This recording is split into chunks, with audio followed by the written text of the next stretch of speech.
Dad, এসব তুমি কি বলছো? নিহা ঋতুর রুমে থাকবে মানে? নিজের রুম থাকতে ও ঋতুর রুমে কেন থাকবে? রায়হান সাহেব কোনো রকম প্রতিক্রিয়া দেখালেন না, বরং আগের মতোই সোফায় বসে থেকেই বললেন, কারণ আমি চাই না নিহা কোনো পশুর সাথে একই রুমে থাকুক। সবার এবার বুঝতে দেরি হলো না রায়হান সাহেব কেন নিহাকে ঋতুর সাথে থাকতে বলেছেন। জয় অবাক হয়ে বলল, ড্যাড, আমি কোনো রকম অশান্তি চাই না, আমি যেটা বলছি সেটাই ফাইনাল। আজ থেকে নিহা ঋতুর রুমেই থাকবে। তুই ওর সাথে যা করেছিস তারপরে আমি ওকে তোর সাথে থাকতে দিব, সেটা ভাবলি কি করে? রায়হান, তুমি এসব কি বলছো? নিহার নিজেরই তো রুম আছে, তাহলে সে ঋতুর রুমে থাকবে কেন? আর তার চেয়েও বড় কথা হলো মেয়েটা অসুস্থ, ওর এখন জয়কে পাশে প্রয়োজন। আর তুমি কি না, যা হওয়ার তা হয়ে গেছে, এখন তো সব ঠিক হয়ে গেছে। সবকিছু যখন ঠিক হয়ে গেছে, তাহলে ওরা এক রুমে থাকলে প্রবলেম কি? স্ত্রীর কথায় রায়হান সাহেব দমলেন না, বরং আরো কয়েকগুণ রেগে গিয়ে বলেন, তুমি একদম কোনো কথা বলবে না। তোমরা মা ছেলে মিলে তো মেয়েটার জীবনটাই ধ্বংস করে দিলে। আজ যদি ওর কিছু হতো তাহলে আমি রফিককে কি জবাব দিতাম, ওকে কিভাবে মুখ দেখাতাম? একবারও কি ভেবে দেখেছো? অবশ্য আমি বলছি বা কাকে? তোমাদের এসব ভাবার সময় ছিল নাকি? তোমরা তো উঠে পড়ে লেগেছিলে কিভাবে ওকে বাড়ি থেকে বের করা যায়। তার জন্য তোমাদের যতটা নিচে নামা দরকার তোমরা ততটাই নেমেছো। এতটাই নিচে নেমেছো যে ওকে একেবারে কাজের মেয়ে বানিয়ে দিলে। তোমরা মা ছেলে মিলে অনেক করেছো। আর হসপিটালে কিছু বলিনি তার মানে এই নয় যে আমি সব ভুলে গেছি। আমি এতদিন চুপ করেছিলাম কারণ আমি হসপিটালে কোনো সিন ক্রিয়েট করতে চাইনি। তবে এখন আর চুপ করে থাকবো না। আমার মেয়ের সাথে আর কোনো অন্যায় আমি মেনে নেব না। আমি কোনো জানোয়ারের সাথে আমার মেয়েকে সংসার করতে দেব না। আর কারো নিহাকে নিয়ে ভাবতে হবে না। নিহার জন্য কারো লাইফটাও আর হেল হবে না। সবাই এবার সুখে শান্তিতে থাকতে পারবে। আমি খুব শীঘ্রই ওদের ডিভোর্সের ব্যবস্থা করব। জয় এতক্ষণ ধরে অপরাধীর মতো বাবার কথাগুলো শুনলেও বাবার মুখের ডিভোর্স কথাটা যেন ওর বুকে তীরের মতো গিয়ে বিঁধল। শুধু জয় কেন, শ্বশুরের মুখে ডিভোর্সের কথা শুনে নিহাও বেশ অবাক হয়েছে। ওদের কেউ হয়তো কল্পনাও করতে পারেনি রায়হান সাহেব এমন একটা সিদ্ধান্ত নেবেন। জয় ভেবেছিল বাবা রাগ করে আছে ঠিকই, কিন্তু আস্তে আস্তে সব রাগ পানি হয়ে যাবে। কিন্তু বাবা যে বিষয়টাকে একেবারে ডিভোর্স অবধি নিয়ে যাবে সেটা জয়ের ধারণাতেই ছিল না। বাবা কি ওকে এতটাই ঘৃণা করে যে নিহাকে ওর সাথে একই রুমে থাকতে পর্যন্ত বাবার সংকোচ হচ্ছে? জয় যেন কি বলবে ভাষা হারিয়ে ফেলেছে। নিহার সাথে ডিভোর্স হয়ে যাবে বিষয়টা সে কিছুতেই মানতে পারছে না। এই মুহূর্তে ওর কি বলা উচিত বা কি করা উচিত কিছুই বুঝতে পারছে না সে। শুধু একটা কথায় মাথায় আসছে ওর, আর সেটা হলো যে করে হোক নিহাকে ওর করে রাখতেই হবে। কোনো কিছুতেই নিহাকে সে হারাতে পারবে না। নিহাকে ছাড়া যে সে বাঁচতে পারবে না। যে কোনো কিছুর বিনিময় হলেও নিহাকে ওর চাই। আর এজন্য যদি বাবার পায়ে ধরতে হয় তাও সে ধরবে, তবুও নিহাকে হারাবে না সে। জয় কি করবে বুঝে উঠতে না পেরে দিক বেদিক শূন্য হয়ে আর কোনো উপায় না পেয়ে ফাঁকা মস্তিষ্ক নিয়ে হুট করেই বাবার পায়ের কাছে বসে পড়ল। তারপর বাবার পা জড়িয়ে ধরে কাঁপা কাঁপা কণ্ঠে বলে উঠল, ড্যাড, প্লিজ আমাকে এত বড় শাস্তি দিও না। আমি মানছি আমি ভুল করেছি, তাই বলে নিহাকে ছেড়ে থাকার মতো এত বড় শাস্তি দিও না। ওকে ছাড়া আমি এক মুহূর্ত থাকতে পারবো না। প্লিজ আমাকে ক্ষমা করে দাও। আমি কথা দিচ্ছি নিহাকে আরো একটু কষ্ট পেতে দিব না। ওর গায়ে কখনো একটা আঁচড় লাগতেও দিব না। তারপরেও প্লিজ আমায় এমন একটা শাস্তি দিও না। নিহাকে ছাড়া আমি নিজেকে এখন কল্পনাই করতে পারি না। ওকে ছাড়া আমি মরেই যাব ড্যাড। ওকে ছাড়া আমি মরেই যাব। Please dad, please. কথাগুলো বলতে বলতে বাবার পায়ে ধরে জয় প্রায় কেঁদে দিয়েছে। জয়ের কান্না দেখে উপস্থিত সবার চোখে পানি চলে এসেছে। নিহা তো রীতিমতো অবাক। জয় যে ওর জন্য এমন কিছু করতে পারে সেটা নিহা স্বপ্নেও ভাবেনি। নিহা জানতো জয় ওকে আগে ঘৃণা করলেও এখন ভালোবাসে, কিন্তু জয় ওকে এতটা ভালোবাসে সেটা হয়তো ওর জানা ছিল না। খুশিতে নিহার চোখে কার্নিশ বেয়ে দুফোঁটা জল গড়িয়ে পড়ল। আজ সে সুখী। ওর মতো সুখী হয়তো এই পৃথিবীতে আর কেউ নেই। সে এখন বলতে পারবে ওরও একজন ভালোবাসার মানুষ আছে। ওকেও কেউ একজন পাগলের মতো ভালোবাসে।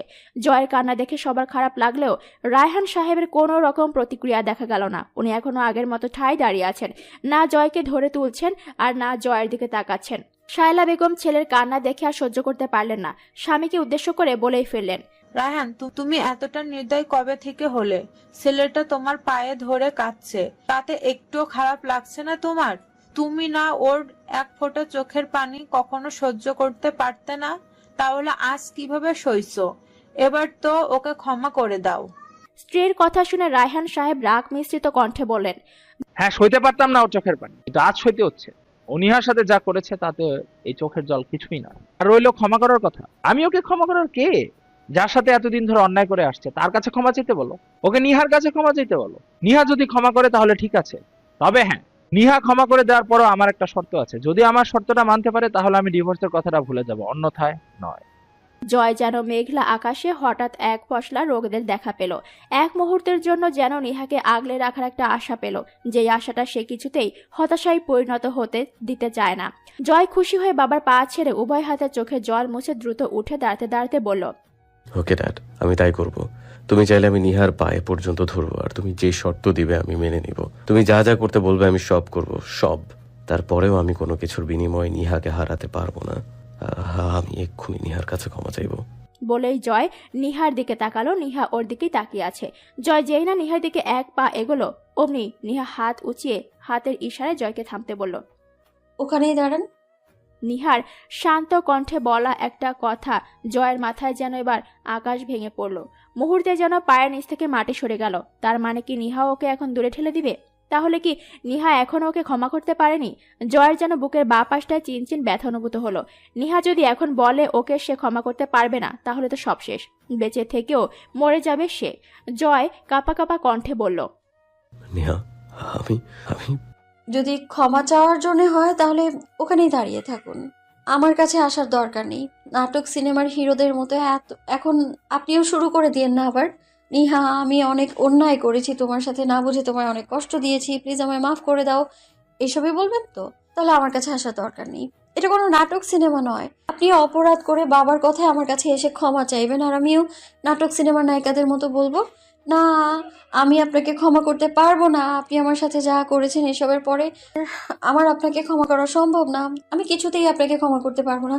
এসব না আসলে নাটক সিনেমাতেই হয়, বাস্তবে না। আর এটা কোনো নাটক সিনেমা নয়, বাস্তবতা এটা। এখানে সব হয় কিন্তু নাটক নয়। মানছি আপনি ভুল করেছেন, আর সেই সূত্রে আমার উচিত আপনার উপর রাগ করা। কিন্তু আপনি কি কখনো শুনেছেন কোনো স্ত্রী তার স্বামীর উপর রাগ করে থাকতে পেরেছে? আমিও পারিনি। আপনি যেই মুহূর্তে বলেছেন আপনি আমাকে ভালোবাসেন, আমি সেই মুহূর্তেই আপনার করা সব ভুল ভুলে গিয়েছি। কারণ একটা মেয়ের জন্য স্বামীর ভালোবাসার চেয়ে বড় আর কিচ্ছু হতে পারে না। আর যেখানে আপনার কোনো ভুলই আমার মনে নেই, সেখানে ক্ষমা শব্দটা আসছে কোথা থেকে? হ্যাঁ, নিহার কথা শুনে সবাই যেন এক প্রকার মুগ্ধ হয়ে তাকিয়ে আছে ওর দিকে। এমন করে কখনো কোনো মেয়ে বলেছে কিনা রায়হান সাহেব কিংবা শায়লা বেগম কারো কাছে জানা নেই। নিহা এত সুন্দর করে কথাগুলো বলেছে যে সবাই মুগ্ধ না হয়ে পারল না। জয় তো খুশিতে কি বলবে সেটাই খুঁজে পাচ্ছে না। দৌড়ে গিয়ে নিহার সামনে দাঁড়ালো, তারপর দু হাতে নিহার মুখটা ধরে নিহার মুখের দিকে তাকিয়ে উৎফুল্ল কণ্ঠে বলল, thanks Niha, thank you so much. Raihan সাহেব তখন উঠে বললেন, আমার শর্তের কথা মনে আছে তো? নিহাকে ছেড়ে দিয়ে জয় হাসি মুখে বাবার দিকে তাকালো, বলল, বলো ড্যাড, আমার সব শর্ত আমি মানবো। বলো কি শর্ত? আমার কাছে প্রমিস করতে হবে যে তুই আর কখনো নিহাকে কোনো রকম কষ্ট দিবি না, আর ওর গায়ে কখনো একটা ফুলের টুকাও দিবি না, সবসময় ওকে ভালোবাসবি। যদি আমার এসব শর্ত মানতে পারিস তাহলে তুই নিহাকে পাবি, অন্যথায় আমার সিদ্ধান্ত অটুট থাকবে। আর আমি কি সিদ্ধান্ত নিয়েছি নিশ্চয়ই মনে আছে। আমার কি মাথা খারাপ যে আবার সেম ভুল করতে যাব? একবার কষ্ট দিয়েছি বলে রুমে এখনো যেতে পারিনি, আরেকবার দিলে তো ঘরে যে জায়গা হবে না সেটা আমি পরিষ্কার বুঝতে পারছি। জয়, আমি কিন্তু সিরিয়াস। না ড্যাড, আর কখনো ওকে কষ্ট দিব না, কারণ ওর কষ্ট যে আমারও কষ্ট। এখন ওকে কষ্ট দিলে তার যে দ্বিগুণ কষ্ট আমার নিজের হয়। And you know what?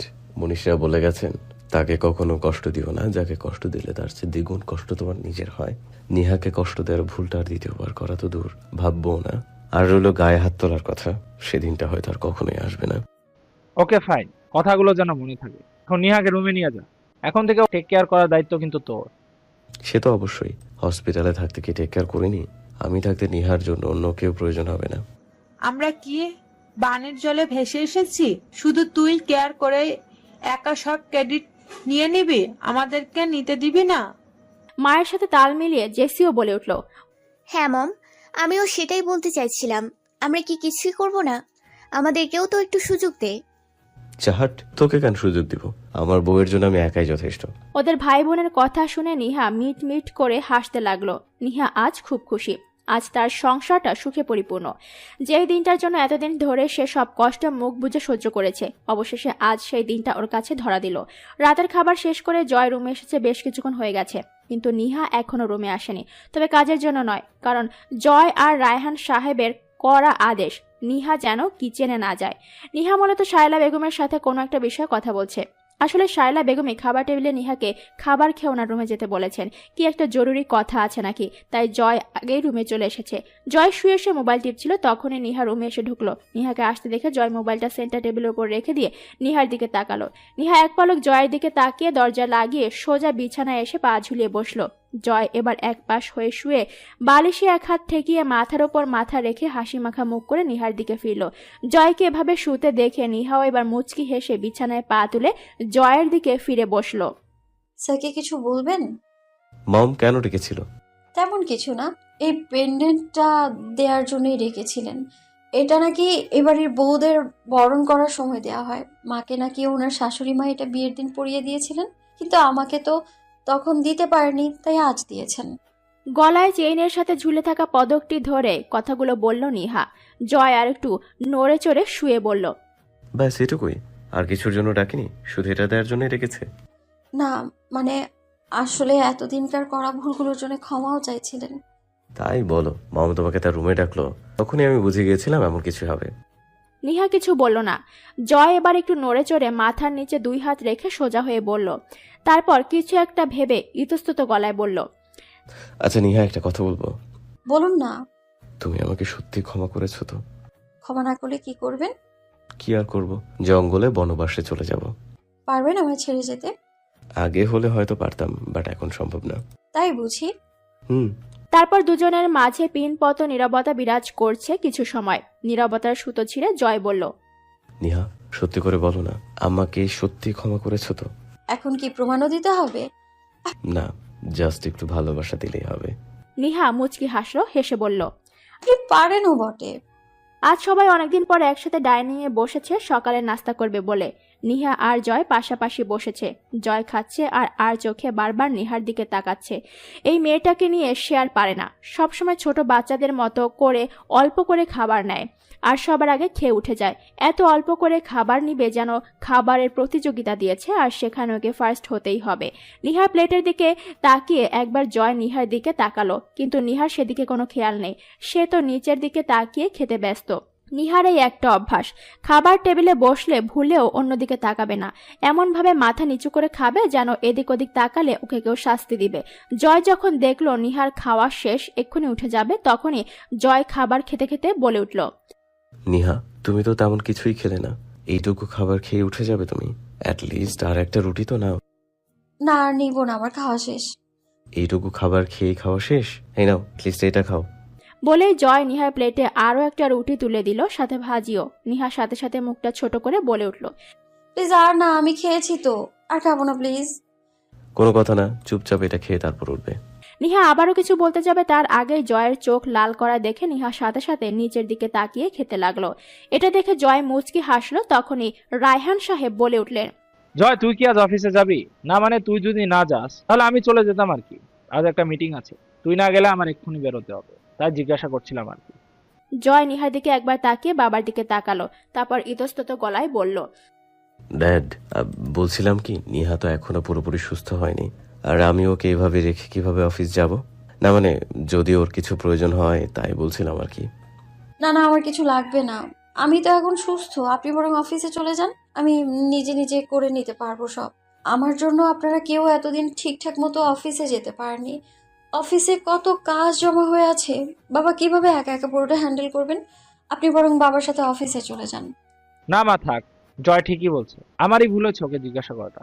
সত্যিই তো, তুই তো এখনো পুরোপুরি সুস্থ হসনি, এখন ওকে তোর পাশে প্রয়োজন। তুই টেনশন করিস না, আমি সবটা হ্যান্ডেল করে নিব। টেক কেয়ার, ওকে?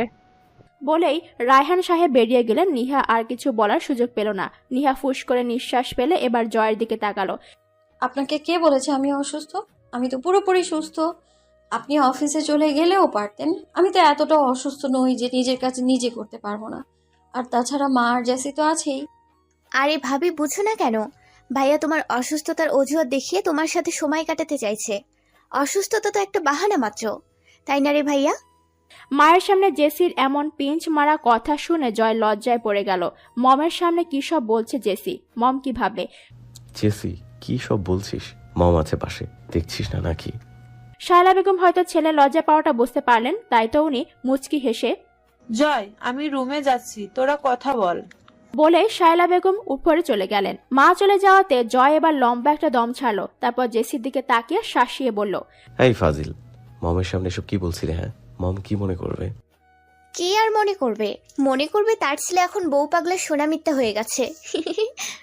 অনেক পাকনা হয়ে গেছিস না? সে তো একটু হয়েছি। মাইর খাবি কিন্তু। বলেই জয় যেই না জেসিকে মারার অভিনয় করে উঠতে চাইলো, অমনি নিহা জয়কে টেনে বসিয়ে দিল। আপনি ছোট বাচ্চাদের মতো এসব কি করছেন বলুন তো?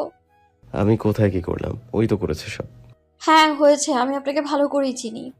যা বাবা, যার জন্য চুরি করলাম সেও বলে চোর। আপনাকে কি আমি বলেছি চুরি করতে? দেখলি, ভাবিও কিন্তু আমার পক্ষে। আচ্ছা, 1 মিনিট, তোদের মধ্যে সবকিছু তো ঠিকঠাক হয়ে গেছে, তাহলে ভাবি এখনো তোকে আপনি করে বলছে কেন? তুই ভাবিকে বলিসনি তুমি করে বলতে, যেভাবে নায়ক নায়িকাকে বলে? জয় নিহার দিকে তাকিয়েই ছিল। জেসির কথা শুনে এক পলক জেসির দিকে তাকিয়ে আবারও নিহার দিকে তাকালো, তারপর বলল, না বলিনি, কারণ আমি নিজেই চাই না নিহা আমাকে তুমি করে বলুক। এ কি, কেন? কারণ নিহার আপনি করে বলাটাই আমার শুনতে ভালো লাগে। আসলে সবসময় তুমি করে বললেই যে ভালোবাসা বেশি থাকে তা কিন্তু নয়। নিহা যখন আমাকে বলে আপনি শুনুন, শুনুন না, আপনি শুনছেন, তখন আমার কত ভালো লাগে আর কত মিষ্টি লাগে সেটা আমি বলে বোঝাতে পারবো না। তাই আমি ওকে কখনো বলিনি তুমি করে বলতে। আমি চাই নিহা আমাকে বরাবরের মতো আপনি করেই বলুক। ওরা আপনি করে বলাটাই আমার কাছে অনেক বেশি আবেদনময়ী লাগে। জয় কথাগুলো এতটাই আবেগ দিয়ে বলেছিল যে নিহা মুগ্ধ হয়ে অপলকভাবে ওর দিকে তাকিয়ে আছে। জেসি বুঝতে পারলো ভাই তার আবেগপ্রবণ হয়ে গেছে, তাই মুচকি হেসে গলা কাকড়ি দিয়ে বলে উঠল সে, ভাইয়া, এটা কিন্তু বেডরুম নয়। তোদের সাথে থার্ড পার্সন হিসেবে আমিও কিন্তু আছি। আবেগ একটু কমা। জয় এত সময় অন্য মনস্ক হয়ে কথাগুলো বলছিল। হঠাৎ জেসির কথায় ধ্যান ভাঙলো। একটু আগে বলা কথাগুলো মনে পড়তেই জয়ের একটু লজ্জা অনুভূত হলো, কিন্তু মুখে প্রকাশ করলো না সেটা, বরং স্বাভাবিকভাবেই ভাব বজায় রেখে বলল, তুই আছিস তো কি হয়েছে, তাই বলে আমি কি আমার ফিলিংসটা প্রকাশ করতে পারবো না? মাঝখানে কেটে গিয়েছে আরো মাস খানেক সময়। নিহাও এখন পুরোপুরি সুস্থ হয়ে গেছে। জয় আর নিহার দিনগুলো ভালোই কাটছে। বিশেষ করে নিহার দিনগুলো খুব আনন্দে কাটছে, আর কাটবে নাই বা কেন। এখন যে ওর মতো সুখী আর কেউ নেই। হ্যাঁ, নিহা এখন সুখী। ওর মতো সুখী হয়তো আর কেউ নেই, কারণ এখন এই বাড়ির সবাই ওকে অনেক ভালোবাসে। জয় থেকে শুরু করে শায়লা বেগম, জেসি, সবাই ওকে ভালোবাসে। শায়লা বেগম নিহাকে নিজের মেয়ের মতো করে ভালোবাসে এখন, আর জেসি নিজের বোনের মতো সব সময় নিহার সাথে থাকবে। বাকি রইল জয়ের কথা। জয় যেন নিহা ছাড়া এখন কিছুই বোঝে না। যতটুকু সময় অফিসে থাকবে, তারপর বাকিটা সময় সে নিহার সাথেই কাটাবে।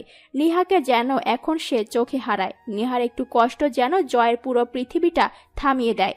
নিহার যাতে কোনো কাজ করতে কষ্ট না হয় তার জন্য বাবাকে বলে আরও একজন ফিমেল সার্ভেন্ট রেখেছে সে। বলতে গেলে নিহার কোনো কষ্ট এখন সহ্য করতে পারে না সে। নিহার যেন কোনো কিছুতে অসুবিধা না হয় সেই দিকে জয় সবসময় তৎপর।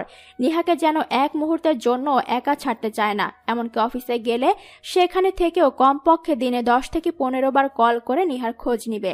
জয়ের পুরো পৃথিবীটাই এখন নিহা। ওকে ছাড়া যেন সে বাঁচতেই পারবে না। নিহার একটা আহ শব্দ যেন জয়ের সমস্ত ইন্দ্রিয়কে থামিয়ে দিতে যথেষ্ট। এক কথায় নিহাকে এখন পাগলের মতো ভালোবাসে জয়। হ্যাঁ, জয় নিহাকে ভালোবাসে, প্রচন্ড ভালোবাসে, আর এতটাই ভালোবাসে যে নিহার জন্য সে সবকিছু করতে পারে। প্রতিদিনের মতো আজও সবাই একসাথে রাতের খাবার খেয়ে যে যার রুমে চলে গেছে। নিহাও খাওয়া শেষ করে রুমে চলে এসেছে, কিন্তু এত সময় হয়ে যাওয়ার পরেও জয় এখনো রুমে আসছে না দেখে নিহা এবার বসা থেকে উঠে বেলকনিতে গিয়ে দাঁড়ালো। তারপর বেলকনির গ্রিল ধরে এক দৃষ্টিতে আকাশের তারাগুলোর দিকে তাকিয়ে রইল। আজ অনেক তারা উঠেছে আকাশে। রোজকার চেয়ে আজ একটু বেশি সুন্দর লাগছে আকাশটা। আগে তেমন বেলকনিতে না আসলেও এখন মাঝে মাঝে বেলকনিতে আসে সে। অর্থাৎ জয় যেদিন বাবার সাথে বিজনেস রিলেটেড ডিসকাস করে আর রুমে আসতে দেরি করে সেদিনই নিহা বেলকনিতে এসে দাঁড়ায়। তবে রাতে তেমন বেলকনিতে আসার যে সুযোগ পায় তাও কিন্তু নয়, কারণ রাতে যতই কাজ থাকুক জয় চায় নিহার সাথে সময় কাটাতে, আর নিহাও সেটা বুঝতে পারে, যার কারণে সেও তেমন বেলকনিতে যায় না। জয়ের সাথে বসে বসে গল্প করে। কিছু সময় পর জয় রুমে আসলো। যখন দেখলো রুমে নিহা নেই, জয়ের বুঝতে দেরি হলো না নিহা বেলকনিতে আছে, তাই সে বেলকনির দিকে এগিয়ে গেল। নিহা তখনও বেলকনির গ্রিল ধরে আকাশের দিকে তাকিয়ে দাঁড়িয়ে আছে। জয় মুচকি হেসে নিহার কাছে গিয়ে নিহাকে পেছন থেকে জড়িয়ে ধরলো। তারপর নিহার কাঁধে থুতনি রেখে মোহময়ী গলায় বলল, ম্যাডাম কি তারা গুনছিল? জয়ের জড়িয়ে ধরাতে নিহা কোনো রকম ব্যাঘাত ঘটালো না, কোনো রকম নড়াচড়াও করলো না, বরং জয়ের সাথে লেপ্টানো অবস্থায় বলল, আপনি তো রুমে আসেননি, একা একা বোর লাগছিল তাই বেলকনিতে এসে তারা দেখছিলাম। তাই হুম। অ্যাকচুয়ালি ড্যাডের সাথে অফিসের কিছু ডিসকাশন করছিলাম, তাই আসতে একটু লেট হয়েছে। জানি আমি। এরপর দুজনের মাঝে পিনপত্র নীরবতা বিরাজ করছে কিছুক্ষণ সময়। তবে নীরবতার মাঝেও জয় নিহাকে ছাড়েনি। আগে যেভাবে ছিল ঠিক সেভাবে জড়িয়ে ধরে আছে। কয়েক সেকেন্ড নীরবতার পর হঠাৎই নিহা বলে উঠল। শুনুন না, আপনাকে একটা কথা বলার ছিল। জয় আরেকটু আষ্টে পৃষ্ঠে জড়িয়ে ধরে বলল। বলুন ম্যাডাম, আপনার সব কথা শুনতে সদা প্রস্তুত আমি। জয়ের অনুমতি পেয়েও নিহার কেন যেন মুখ দিয়ে কথা বেরোচ্ছে না। গলায় এসে বারবার কথা সব আটকে যাচ্ছে। তবুও মনে জোর নিয়ে ইতস্তত গলায় বলল। না মানে আসলে বলছিলাম যে জয় নিহার ইতস্তত ভাবটা বুঝতে পেরে নিহাকে এবার নিজের দিকে ঘোরালো। নিহা কেন যেন জয়ের চোখে চোখ রাখার সাহস পেল না, তাই মাথা নিচু করে নিচের দিকে তাকিয়ে রইল। জয় আবার কিছু একটা ভেবে নিহার উভয় বাহুতে হাত রেখে নরম গলায় বলল। নিহা, এত আমতা করছো কেন বলো তো? কি বলবে নির্ভয় বলো, তবে তার আগে তুমি আমার চোখের দিকে তাকাও। কি হলো, তাকাও আমার দিকে। নিহা এবার জয়ের কথা মতো জয়ের চোখে চোখ রাখলো। এবার বলো কি বলতে চাও। বলছিলাম যে আবার? নিহা কয়েক সেকেন্ড জয়ের চোখের দিকে তাকিয়ে থেকে হুট করে জয়কে শক্ত করে জড়িয়ে ধরল। নিহার এহেন কাজে জয় তো রীতিমতো অবাকের চরম পর্যায়ে পৌঁছে গেছে। নিহা কিনা ওকে নিচ থেকে জড়িয়ে ধরেছে। জয়ের যেন বিশ্বাসই হচ্ছে না এটা, যে নিহা ওকে জড়িয়ে ধরেছে। জয় তো ইতোমধ্যে খুশিতে সপ্তম আকাশে পাড়ি জমিয়েছে। তবে নিহা কিছু একটা বলতে চেয়েছিল, কথাটা মনে পড়তে জয় নিজের খুশি ভাবটা দমিয়ে রেখে নিহার পিঠে হাত রাখলো। তারপর আদুরে গলায় বলল। নিহা, তুমি ঠিক আছো? নিহা জয়ের বুকে মাথাটা লুকিয়ে রেখে লজ্জায় লাজুক কণ্ঠে জবাব দিল। তো কথাটা বলার জন্য কি ম্যাডাম আমার বুকে মুখ লুকিয়েছে? নিহা লাজুক হেসে জয়কে আরো একটু শক্ত করে জড়িয়ে ধরল, তবে মুখে কিছু বলল না। তা ম্যাডাম, কথাটা কি এখন বলা যাবে? তাহলে বলুন শুনি। আজ রাতটা কি ভালোবাসাময় হলে কোনো ক্ষতি হবে? না মানে আমাকে যদি আপনার অংশ বানিয়ে নেন তাহলে কি খুব বড় ক্ষতি হবে? জয়ের বুঝতে দেরি হলো না নিহা কি বলতে চাইছে। জয় হাসল। তার মানে নিহা আজ ওর ভালোবাসায় নিজেকে রাঙাতে চাইছে। জয় এতদিন যে সময়টার অপেক্ষা করছিল, তাহলে আজ সেই মুহূর্তটা এসে গেছে। হ্যাঁ, জয় আশায় ছিল এই সময়টার। চেয়েছিল নিহা নিজ থেকে ওরকে কাছে টেনে নিক, আর নিজের মুখে বলুক যে সে জয়ের কাছ থেকে ভালোবাসা চায়। সেই ভালোবাসা, যে ভালোবাসা প্রতিটা মেয়েই চায়। জয় হেসে নিহাকে বুকের সাথে জড়িয়ে নিল। তারপর নিহার মাথায় ভালোবাসার পরশ এঁকে দিয়ে আদুরে গলায় বলল। ম্যাডাম কি আমার কাছ থেকে স্পেশাল ভালোবাসা পেতে চাইছে? নিহা আবারও লজ্জাবতী লতার মতো জয়ের বুকে নুয়ে জবাব দিল। তো ম্যাডামের এতদিন পর কেন মনে হলো যে আমার ভালোবাসা লাগবে না? আমি তো মনে করেছিলাম এই জন্মে আর আপনার ভালোবাসা পাওয়া হবে না আমার। তার মানে এতদিন পর আমার কপাল খুলেছে। আমার কি দোষ বলুন? আপনি তো নিচ থেকে কাছে টেনে নেননি। বাহ, এখন আমার দোষ? সেদিন আমাকে কে বলেছিল যে মন সায় দিচ্ছে না? এখন আমার দোষ হয়ে গেল? সেদিন না হয় বলেছিলাম, তারপর আপনি কি আর একবারও বলেছিলেন যে আমাকে নিজের করে নিতে চান? আপনি জানেন না মেয়েরা এইসব বিষয়ে একটু বেশি লাজুক হয়, বলে কি আমি ফিরিয়ে দিতাম? জানি আমি। তো আসলে কি বলতো, আমি নিজেই চাইনি তোমার মতের বিরুদ্ধে কিছু হোক। আমি চেয়েছিলাম তুমি নিজ থেকে আমার কাছে টেনে নাও। তাই তো এতদিন তোমাকে সময় দিয়েছিলাম, যাতে তুমি নিজেকে আমার সাথে মানিয়ে নিতে পারো। নিহা এবার জয়ের বুক থেকে সরে জয়ের মুখোমুখি দাঁড়ালো। তারপর জয়ের চোখে চোখ রেখে অভিমানী গলায় বলল। এখন কি কথা বলি পুরোটা রাত পার করে দিবেন? কথা বলে রাত পার করার মতো বোকা আমি নই। আজ তো শুধু ভালোবাসা হবে, শুধুই ভালোবাসা। কথাটা বলে জয় নিহাকে কোলে তুলে নিল। জয়ের আকস্মিক কোলে তুলে নেওয়াতে নিহা হকচকিয়ে দ্রুত দু হাতে গলা জড়িয়ে ধরল, যাতে নিচে পড়ে না যায়।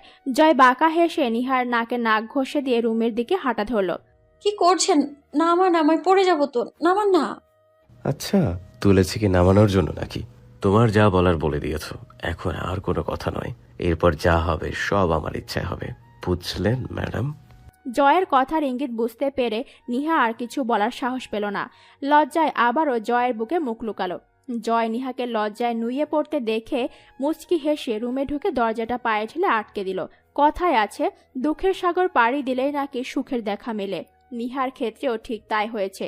বিয়ের প্রায় 1.5 বছর পর এসে স্বামী নামক মানুষটিকে আজ নিজের করে পেতে যাচ্ছে, যেটা প্রতিটা মেয়েই চায়। দীর্ঘদিন পর আজ দুটো মনের মিলন ঘটবে।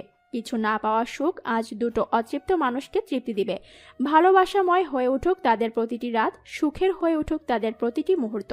শুরু হোক তাদের ভালোবাসাময় একটা জীবন, যেখানে তাদের প্রতিটা রাত হবে ভালোবাসাময় আর প্রতিটা দিন হবে আনন্দময়।